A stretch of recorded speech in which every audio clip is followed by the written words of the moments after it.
rayuwar tana da rudi mai yawa a cikinta.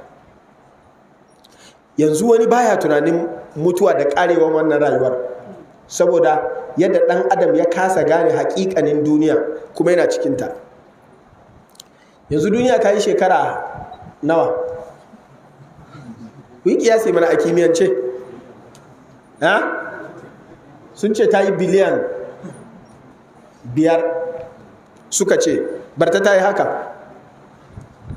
A cikinsu duka waɗanda suka yi tun da aka fara ta yi shekara biliyan 5, akwai da aka ba shi biliyan 1, akwai da aka kasa biliyan ɗin kashi 1000 aka ba shi ɗaya shine miliyan, akwai? Babu. To idan duniyar ba ta zama ana ba mutane irin haka ba, iya abin da ake baka a irin mutanen yanzu shine 60 au 70. Kana wuce iya gejinka na 60 au 70 ka gama cin rabonka, likita ma zai ja maka kunne ce karka sake cin kaza mai daɗi, ka rika cin mara daɗi in kana so ka rayu. Kuma dole ka haka kana ji kana gani, in kuma kai turin kai ka ci ma za ka ji baya maka daɗi. Kai kana ji kana ganin nama, wala ka za ka hakura. Kana ji kana gani masu ci suna ci, sai dai ka saya musu su ci. Amma kai kam in kuma ka ce za ka yi ta ci, to in ka ci sai dai kuma ka kwana, ba za ka kwana kuma kana bacci ko ka kwana kana jin daɗi ba. Duk abin duniya sai zama kai baya baka sha'awa. To ashe asali ajila ce.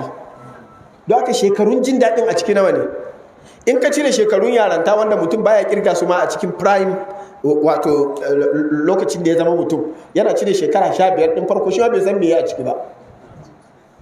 In ka ɗauka daga shekara 15 ɗinka zuwa shekara nawa ne mutum yake more rayuwarsa, yana morewa, ana shanawa?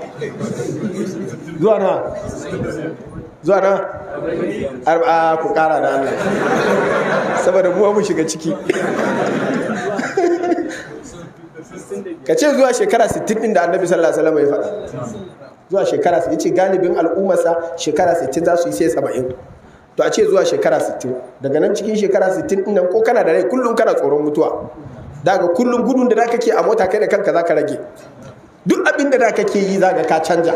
Sutura kamar ta canza duka koma simple life. Saboda yanzu ne ka fara gane hakikanin rayuwar. To zu don Allah a cikin shekara 60 an cire 15 an zubar. A cikin sauran 45 din kuma ka samu a cikin an ce ka rika baccin awa 8. A cikin awa 24 ka cire 1/3 duk kana bacci. Sauran wanda kai kana farke, sauran maka 2/3 din shekara 45. Nawa ne shekaru? A cikin waɗannan shekarun kuma yaushe ne wanda kake cikin morewa, kake cikin farin ciki? An cire shekarun bakin ciki, an cire shekarun wahala, an cire sai kaga lokacin da zaka ji daɗin. Shi yasa Allah ya ce al'ajila, a gaggauce take za ta tafi. Shi yasa Allah ya ce kalla bal tuhibbuna al'ajila wa tadharuna al-akhirah. Fa'ida ta gaba ita ce Allah ya ce ya raba su a aya biyu, man kana yuridu al'ajila wa man arada al'akhirah. Ashe kamar yadda muka ce ba za ka iya haɗawa biyu ba, saboda in ka nufi ɗaya to dole kana barin ɗaya. Ɗaya a nan take tana kusa, ɗaya kuma tana nesa. Yanzu wanda zai je nesa yana yin nesa ne daga kusa, haka ne? Wanda kuma zai bar nesa yana yiwo kusa ne daga nesa. Don haka yayin yadda kake zuwa wurin duniya ka bar lahira ne, yayin yadda kake zuwa wurin lahira kuma ka bar ina? Ka bar duniya. Shi yasa ba za ka taɓa iya haɗa duka biyu kuma ka ci ba, baka isa ba. Sai dai ka ci duniya ko ka ci lahira. Amma idan ka ci lahira, to ayar sai ta ce idan lahira shine asalin manufarka, to Allah zai baka ribar kafa ta duniyar kuma.